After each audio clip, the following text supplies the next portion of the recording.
Sani cari veneti, e allora come io? Mi sto bene, grazie. Allora, questo è l'ultimo video della e vengo alcune robe da dire. Le qua della la sedrio arrivare finalmente e siamo attaccati a finire un altro ciclo. E si sta un bel anno cavando via tutti i problemi che abbiamo visto in tel mondo, però sempre lighiamo a dirvi il merito.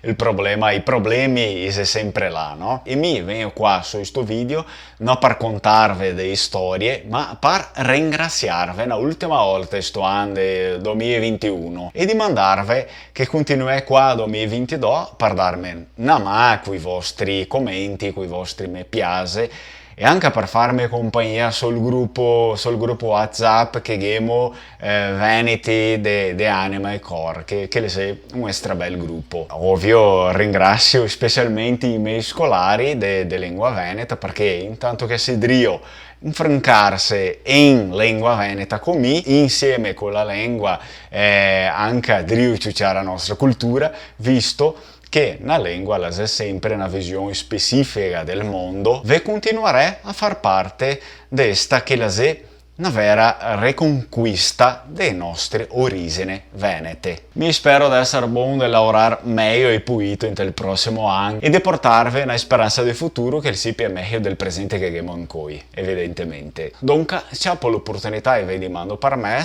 per insegnare a quelli che noi sanno ancora come che femo in Veneto iscetto tutti i complimenti dei ganzeghe, disarissimo così, dei ganzeghe della cua dell'anno. A sapere, per esempio, in italiano, dice Buon Natale, però in portoghese a disarissimo Feliz Natal.